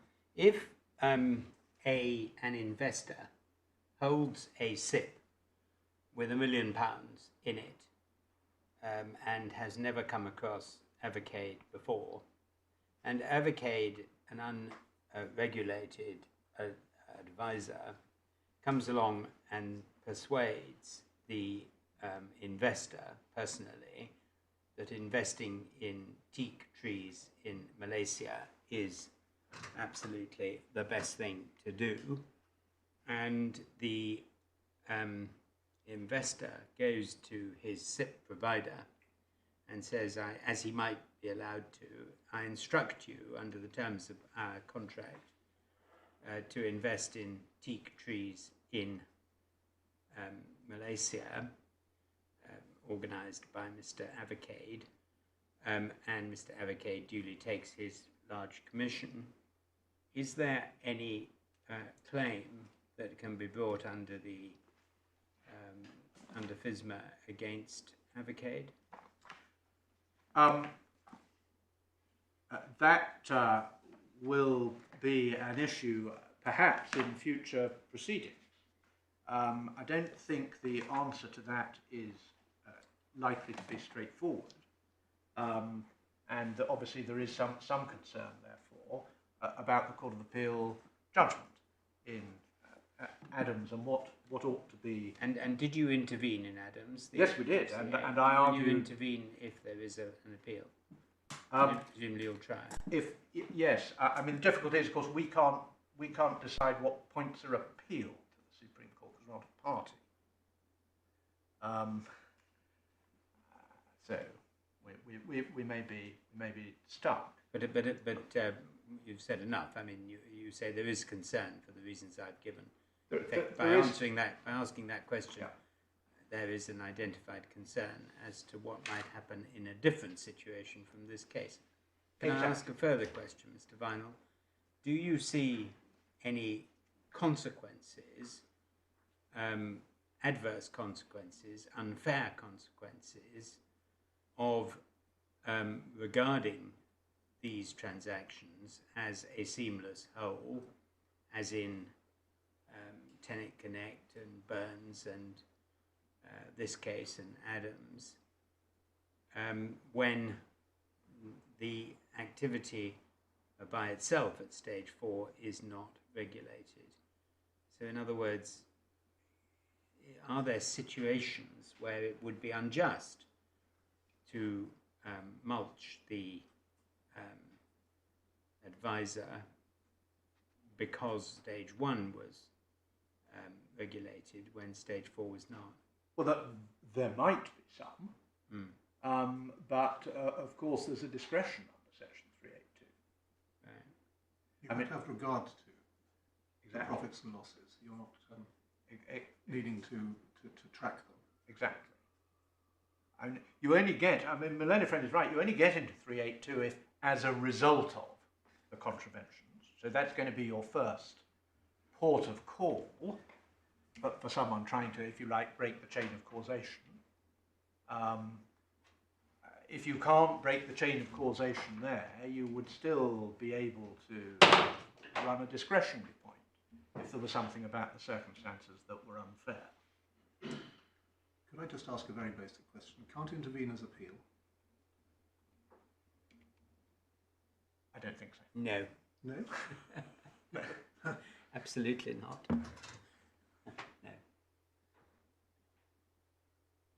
Interveners are given a rather, under our procedure, are given a rather low status generally. Very low status. Well, certainly in an area which I'm more familiar with, we have intervener appeals. Do you? Yes. Interesting. I'm right on that. I mean, There we are. I exposed the difference between the family procedure rules and the civil procedure rules, which we'll take away. yes. And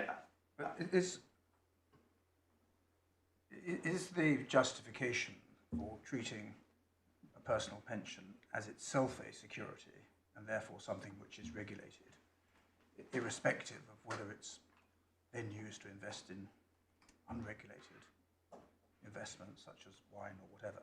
Is the rationale because there should be an element of protection for consumers exactly. for what is a pension pot, Exactly. as distinct from what they can do with their free assets otherwise? Exactly. I mean, yes, the pensions are special, actually. The pensions are a special type of saving for a particular purpose. They have lots of ramifications in all sorts of different ways. So, I mean, I don't think I'm giving you anything away. Certainly, if the Adams decision opens up scope for abuse, it's particularly problematic. It's not altogether clear whether it will do, because there are some other lines of attack which might be had, but it might be one of those areas where the authority seeks an amendment to the RAO, as in the past happened sometimes in the light of judicial decisions. Well, that's a matter for Her Majesty's Treasury. Exactly.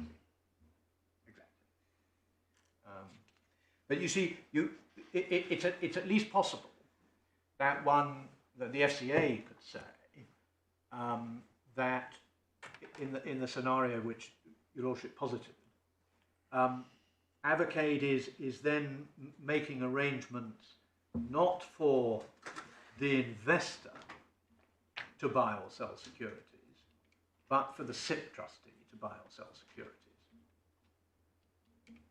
Yes. And that, too, would be a contravention. More difficult, I think, to find a way through on advice, but there may be a way through on arranging deals. because it's making arrangements with a view to a person who participates buying, selling, or subscribing. But that's because any investment in a SIP is a security.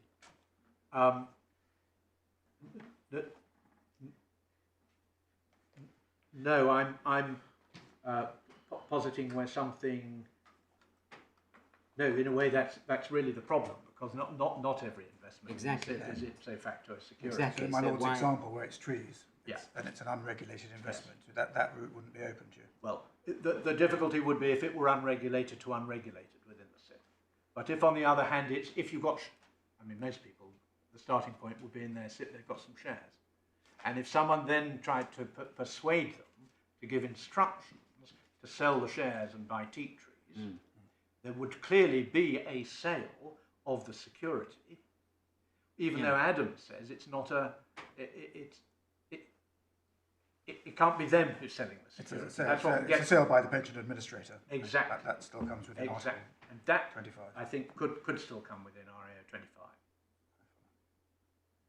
But that would depend on the view taken on arrangements. It's perhaps for another case, for another day. In a sense, I think we would say almost unfortunately, that the whole, I shouldn't be too pejorative, because we invited the judge to find that this scheme had been run with callous disregard for the investors, and he was not prepared to he didn't find that. But What, here? in this case, Yes. but these schemes, which seem to the authority to be highly undesirable schemes, are, in a sense, happily, given the way Adams has come out, almost invariably schemes where you go into a SIP in order to release, to free up. So what I'm saying is that the vice which the authority perceives as existing, we will perceive we continue to have tools to deal with the vice as it has so far manifested. Well, but I'm concerned about this being a device. If we look at Lord Justice Newey's reasoning in the critical paragraphs,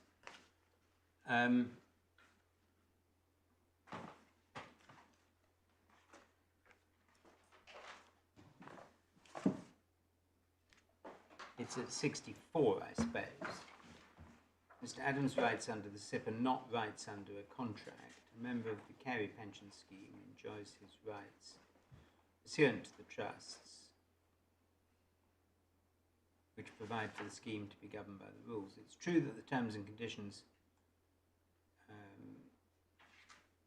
however, the terms and conditions, no, I suppose that's not the point. Well, what I'm concerned about is that putting the matter bluntly, it appears that you're thinking of ways of getting round the decision here. It seems to me that the advice on a SIP exchanging assets, neither of which is a specified investment, is not a regulated activity. And you're looking at, that's 66, and you're looking at ways of getting around that effectively. Well, I don't think that's a fair characterisation. First of all, 67 makes plain an analysis which is perfectly open and proper. Well, that's what you've drawn attention to. Which avoids something which we would say would otherwise plainly be an undesirable result. So you'd be accepting that if it was my Lord's example just of a single SIP and things being moved around within, that was the starting point and the finishing point, that you may be in difficulty. But Yeah. You're saying that it's not just that. It's a progression. Exactly. And even in those circumstances, only if There's no dealing, sale. there's no sale of a regulated investment in order to make the new investment. Yeah. No, I mean, I was really going backstage to see the rationale that Lord Justice Newey had for holding that rights within a SIP, which is a pension investment by definition, are not themselves covered, and that's all on the basis of the trust arrangement. Yeah. And it's that it's not a conversion or sale. Yeah. It's, in a sense, it's got nothing to do with whether the underlying thing's regulated. It's that it isn't a conversion or a sale.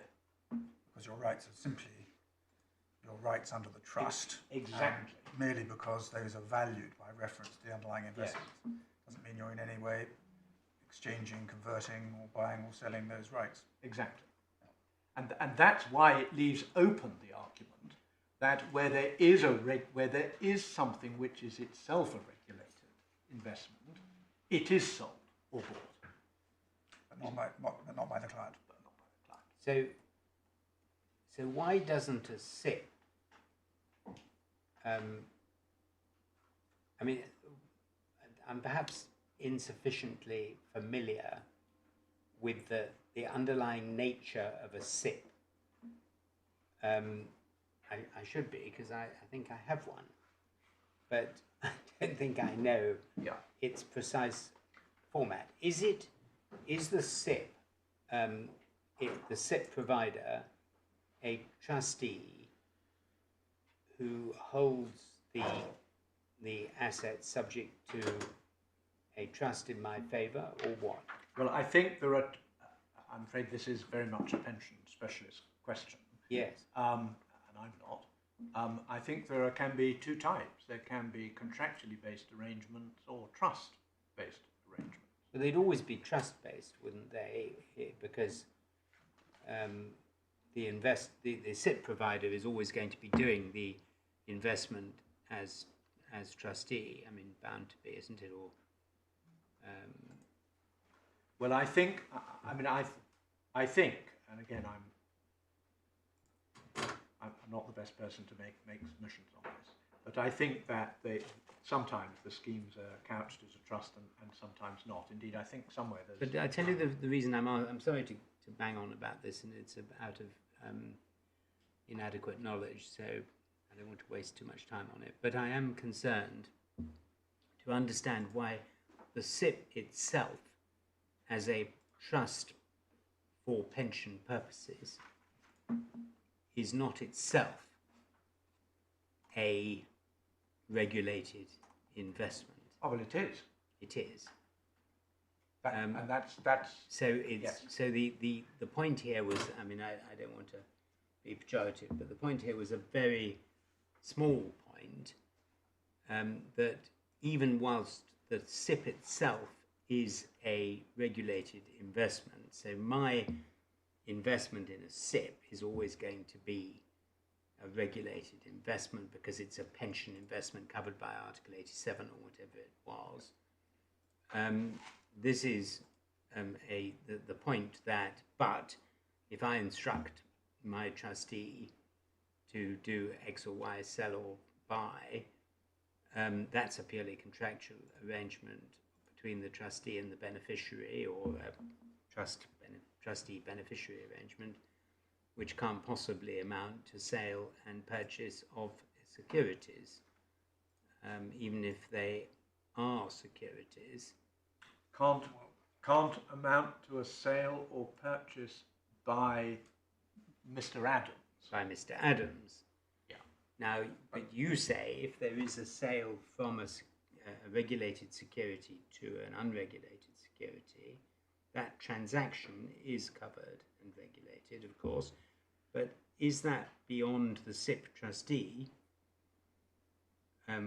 Or, I mean, if I make arrangements for the SIP trustee to sell from a regulated security to an unregulated security, I am covered by, I am doing something that I shouldn't be doing under Article 25? Unless authorised. That's exactly the argument which I foresee the position the FCA, I foresee the FCA would take if it had to deal with a scheme like this where one only had a pre-existing SIP and the same thing was happening. So it would it would say, just as it said in the Avacade case, there has been the making of arrangements with a view to a person who participates buying or selling a security. What we said in the Avacade case was, and the person buying or selling the security was the punter, was the person whose pension it was. And what the Court of Appeal have told us is that actually, Mr. Adams or Mr. X, he wasn't. No, well, that's obviously right. Yeah. But that leaves open the question of whether this could be reformulated in that different way, saying that Avacade is making arrangements for the SIP provider to buy or sell a security. But that doesn't work for 25.2, does it? But might work for 25.1. Is that the point? No, making arrangements with a view to a person who participates. In the arrangements. You say the the SIP provider Yeah. is the person who Yeah. participates as well as the consumer. Exactly. Because Mr. Barclay said, read consumer for person who participates. Yeah. But that's not been argued here. Well, I didn't put it like that in the court below, and I really don't think I can reconstitute the work. So from the point of view of Adams, now I'm beginning, the mist is beginning to clear. Really, the Lord Justice Newey's decision was almost incontrovertible as a correct analysis of what's going on, but surprising to everybody who hadn't looked at the inner workings of a SIP relationship. And particularly surprising to those who'd read the FCA guidance, specifically dealing with this point, and saying that in those circumstances the FCA regarded it as the buying or selling of a security. And perhaps surprising in treating it as not being the exercise of rights pursuant to a contract, when the facts are that there are conditions which bind the client and the SIP provider, that the SIP provider will invest in accordance with the client's directions. Yeah. They will. But there we are. Yes, well, there we are, as you say.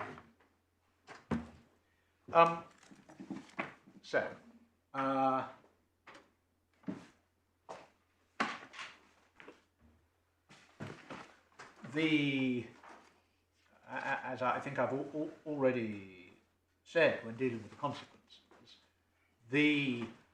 really the critical point is whether one can sensibly divide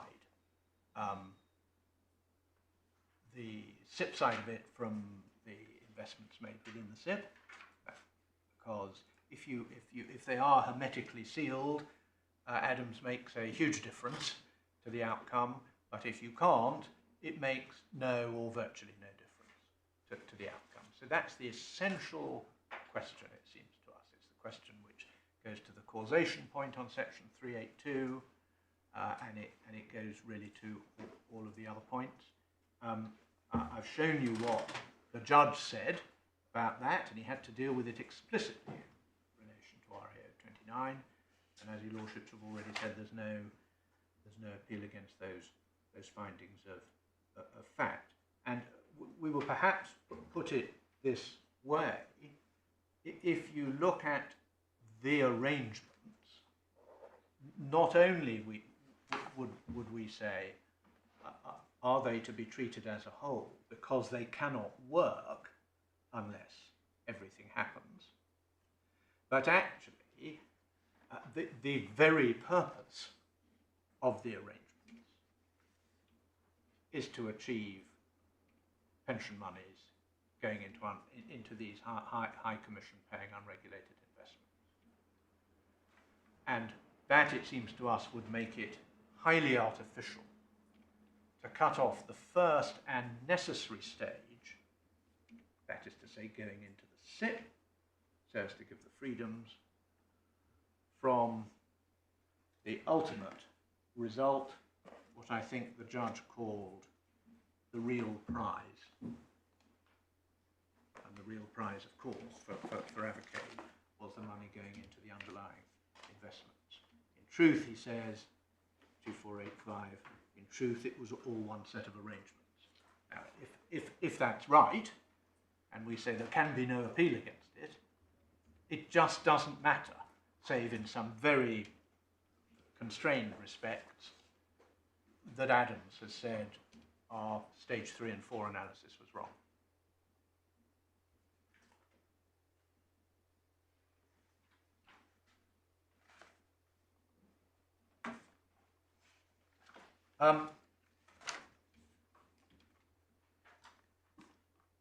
Well, the next point I said I would deal with was the construction of RAO 25.2.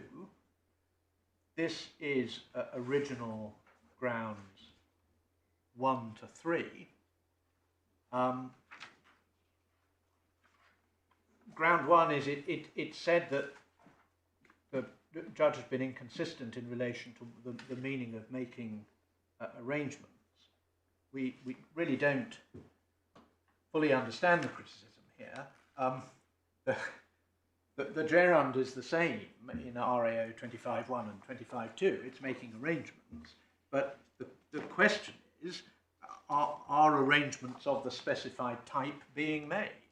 And in a sense, they might obviously be different for 25.1 and 25.2.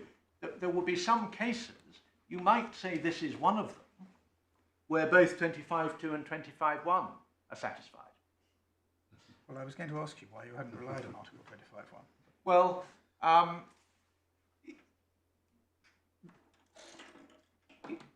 25.2 is easier. 25.1 relates to particular investments.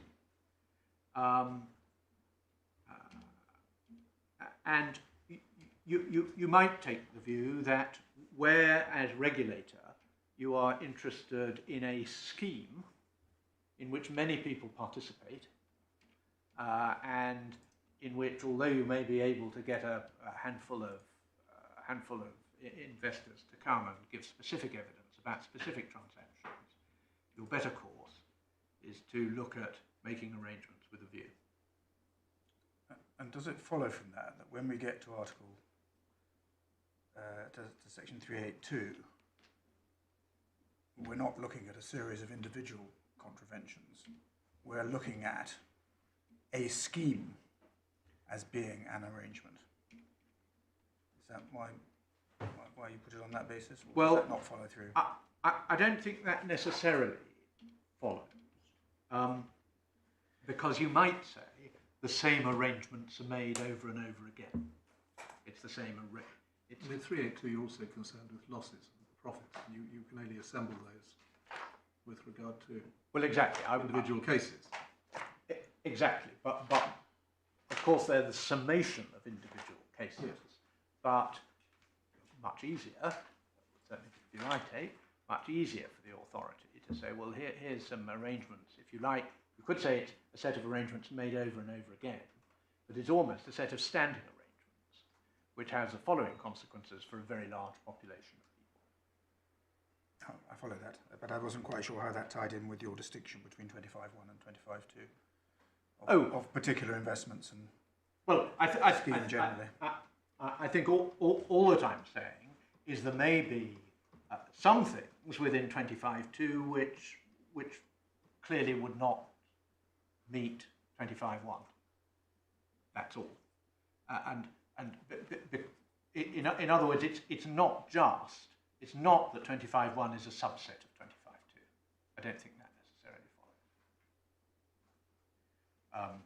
Anyway, we paid our money and we sort of made our choice, and we put it under 25.2. Certainly, it could have been put under both in the alternative. And there was an attempt to do that in Adams, actually. Then there was a point about whether 25.2 had been pleaded or not. But we put it under 25.2. So, as I say, the first appeal ground was a point about making arrangements. The second ground of appeal on RAO 25. And I wonder if you want to deal with that tomorrow. Yes. I take it we're doing pretty well on timing. Yes, not as well as I had hoped, but tolerably well nevertheless. Good. Well, you've been given, both of you have been given a little bit of homework, and any homework that you can do on the SIP analysis would certainly help me, because I'd just quite like to understand the sort of typical SIP arrangement, just so that we don't fall into any bear traps. What I am concerned about, and I just make this clear, is the consequences in other cases of going along with the what one might call the seamless whole workaround of Adams. That's, I know you don't look at it as a workaround, and I understand all your submissions on the point, but I'm concerned at a slightly more general level to make sure that there are no unforeseeable consequences of that being the correct answer, which I think as an authority you ought to be capable of thinking about, with reference to other cases and other situations. Yeah. It's casting the net too wide. To help the court and make sure that we are thinking along the right lines, and not if we were to accede to your submissions, which is obviously if, we would be not setting up any problems for the future. Very good. We'll resume at 10:30. All rise.